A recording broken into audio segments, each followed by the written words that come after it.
Hello and welcome to a fifth line day.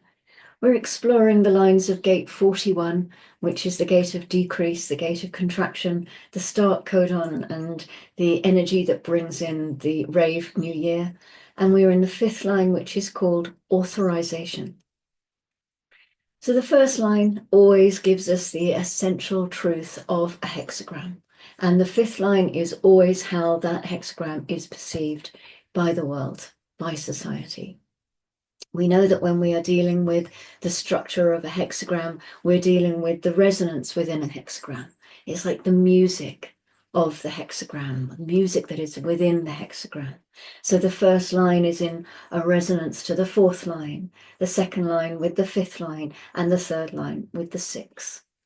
The foundation of knowing what fantasy leads to, being able to externalize that fantasy and being fixed on getting that fantasy out. This is the foundation that we have. And then in the second line, we saw the capacity to project out this fuel, this pressure within, this resource for all of those feelings and fantasies that this gate holds.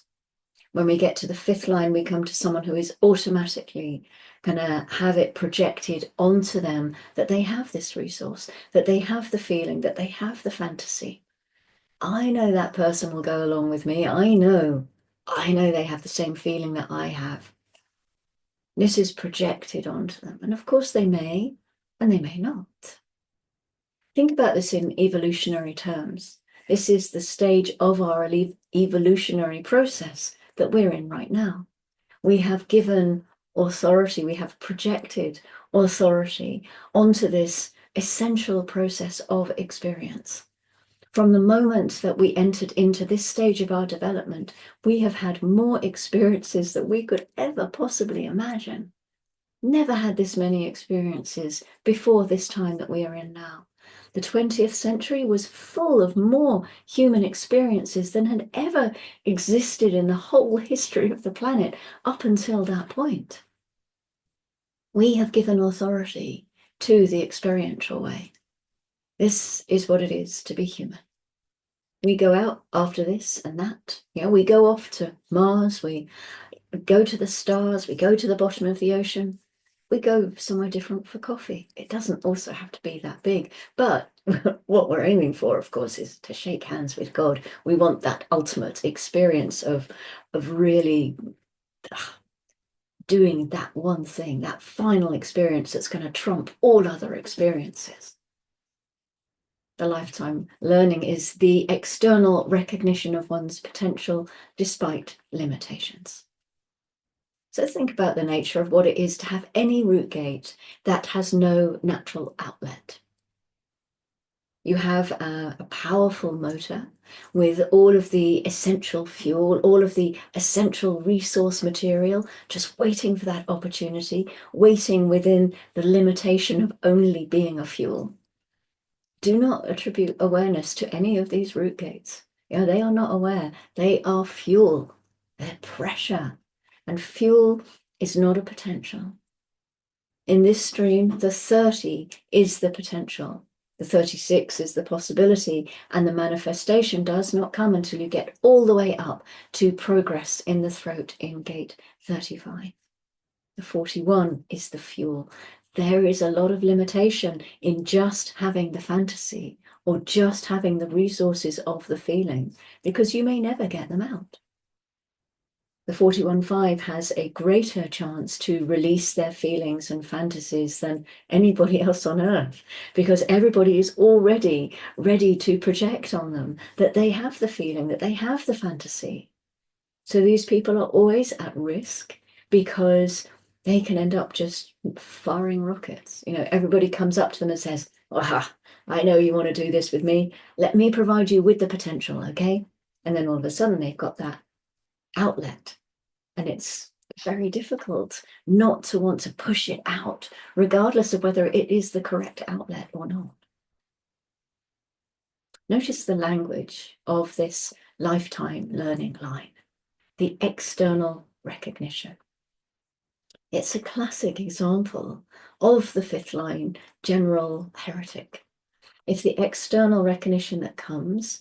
if it is correct, they're the source of that energy. They have within them the necessary energy for all of us to enter into our experience. And remember from sorry, Blackbird. Remember from the 30s perspective, the 41 it's like an ice cream shop, and they're just looking for the right flavor. They don't particularly care about the 41 in that sense. In the exaltation, the value of energy when properly channeled, the fuel for properly channeled feelings despite limitations. Ra said that people would often ask him if this was a channeling line, and he'd say yes, because properly channeled energy is what it's all about. Channeling means to allow the energy to flow properly. The moment that somebody comes up to you and recognizes your capacity to feel or to have a fantasy, and they offer you the opportunity of getting that out, they can do exactly what this gate is all about. You can focus on releasing that feeling or fantasy, getting it out there into the collective, sharing it. This is the limitation. The fuel for properly channeled feelings despite limitations. These fifth lines, always being projected on, always given these opportunities, but there's no awareness in the 41. It's just the powerful energy that can present a great many problems because there's always that projection from other people. Oh, your fantasy, my fantasy are the same. You feel for me. They're constantly having people project onto them and pulling out the fuel at the same time. So there can be a real roller coaster of feelings and fantasies, and then there's always the possibility of crisis. They can get burdened by crisis through this process. In the detriment, persistent dissatisfaction with limitation, which hampers development, even when supported. Limitations initiate the fuel for negative feelings. The detriment is fixed in Venus. We have a collective stream, and we know that this is deeply social. It is about the development of humanity, and Venus rules the world. Venus rules our planet. Venus is in charge of our morals and is responsible for establishing within the human environment, within the human community, what is right and what is wrong. It establishes our basic values, which then get translated into our cultural styles, our interrelationships with each other. And yet in both the fourth and the fifth lines of Gate 41, Venus is in detriment. The moment that you are dealing with fantasy and feeling and its complete capacity, whatever Venus thinks is right will look wrong for some.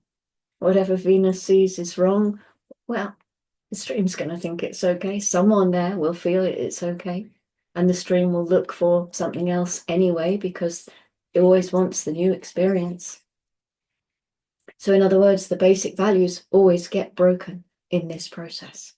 They have to, because everything needs to be experienced. This is a good cop, bad cop. As soon as you have the good guy, you've automatically created the bad guy.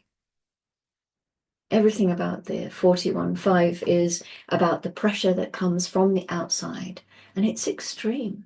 And that's the outside or the society that recognizes and projects onto the 41.5 that out of its resource, any experience can be possible. And that doesn't mean that the 41.5 is actually equipped to fulfill that projection. No fifth line is guaranteed to fulfill the projection that's placed upon it. We know this, and that can bring a lot of problems, a lot of loss of reputation that the fifth line is so focused on. And it could also lead to the stake, to the heretic being discovered and punished.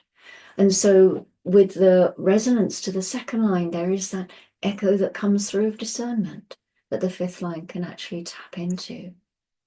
So the key for all fifth lines really is to build their power by not using it, but learning to wait, letting that pressure build and build and build, to wait for the time of crisis, which is when their power really comes through, to wait for a pressure that is practical, that initiates a practical feeling, if such a thing is possible, in order for that experience to then be something that is potentially healthy. Limitations initiate the fuel for negative feelings. When you think about what that's like for a 41-5, when they meet someone who is maybe disadvantaged in some way, and that person asks them for money or for some help of some kind, it's very difficult for them not to give their energy. And after a while, they get very dissatisfied with all these other human beings feeding on their fuel. After all, the capacity of the 5 is that it's the end of the hexagram process, because the 6 is beyond the process. It knows the game, in the genetic sense at least. It's built into it. It knows that one feeling at a time is correct, and it has to be its own feeling. Oh, it's great to share it. It has to be its own feeling, not something that is simply yanked out by everybody else. So wherever you see a 5th line, you also have the theme of being victimized. You're being used by others in that sense, because they can so easily project onto you that you have the inherent capacity for whatever it is. The nature of the 5th line is always this balance on either side. This is to have others project onto you is great value, a great opportunity. These people do get the opportunity to experience so many feelings and fantasies in their lives, because others will project on them and give them the opportunity to release it. But at the same time, so many of those opportunities to experience, they're not really for them to experience. It is simply because it is so easy to hook into that energy and yank it out. If you have this line and you are aware of the mechanism, well, it's not that you can change the impact of somebody hooking into it, but by being aware of what is happening, it is much less attractive to be pulled out of your limitation.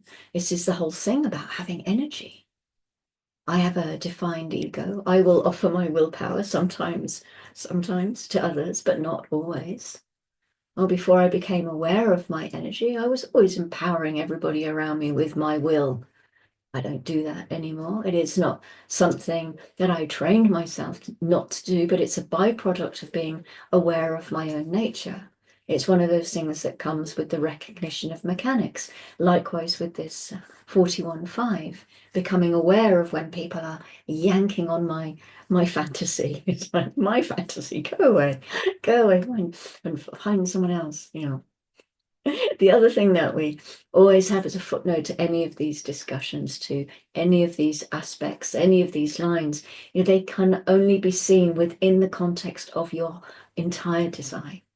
How these things are going to operate, how they're going to function is always dependent on your nature, on the nature of your design, whatever else you've got defined or open. So for many people who have the same line, the configuration can be entirely different, and therefore the experience of that configuration can be entirely different. We have 41-5s who are connected to the sacral. They're always generating, but of course that's only going to be correct for them if they're responding. So they have different rules. You have manifestors with the 41-5, where the energy might go through the spleen and up to the throat, and they can always manifest this energy. And then you have people with an undefined root center, or you have a 41-5 connected to the 30, but not connected to the sacral or the throat, are projectors who have to be recognized by others. Otherwise, they can never experience their process. So whatever the line is, it always ends up being a matter of what kind of definition is there. It is always the key to how the energy will ultimately come out in the life. The grounding coming through the earth in gate 31, the 5th line is called self-righteousness. It's funny, we had the second line in the 31 was called arrogance, wasn't it? And so you can sort of feel a little bit the self-righteousness, the harmonic again between the 2 and the 5. Fifth lines are often accused of being self-righteous. They have this natural ability to bring a practical solution in a time of crisis.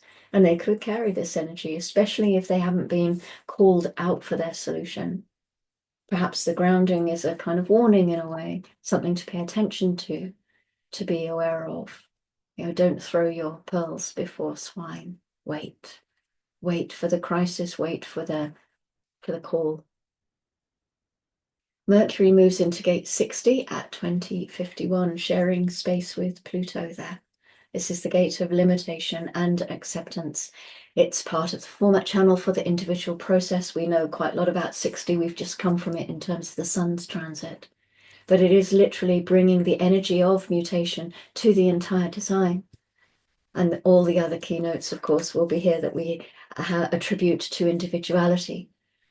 We have melancholy, empowerment, deafness, creativity, and the muse. And also the possibility of depression, which is present in all of the format activations. The moon is still in the sacral gate 5 since 2:35 this morning. It moves into gate 26 at 13:20. This is the egoist, the taming power of the great. A heart center gate or an ego center gate, whichever you prefer. Gate 26 is in the ego circuit, part of tribal circuitry. And so right away, you know that there are specific keynotes that we can use to talk about the energy here. The main keynote being that of support. Gate 26 will use its ego to support the tribe. Although it is not altruistic in its dealings, it expects to be rewarded for its work and support. The moon moves into gate 11 at 23:58. This is the Ajna gate of ideas, the gate of peace. This is collective. Again, it's abstract, so it's the shared experience. It's the link with the 41 and sharing major keynote, of course, for the collective circuit. We share our experience, we work through the confusion of trying to make sense of them. And now they are available as material for ideas to share with the collective, to play their part in how we move forward as a species, using the past as a lever, you could say, in that sense. Okay, thank you very much for joining me in this fifth line. And I'll be back tomorrow for the top of the hexagram, already moving through this first gate of the new year, as that's for tomorrow. So until we get there, go gently, enjoy gate 41 and all your experiences. And yeah, okay. Yeah, love yourself. As always, there's so much more I want to say. It's such a fascinating gate. I hope you're really geeking out on it as much as I am. Yeah, I'll see you tomorrow. Take care. Bye-bye.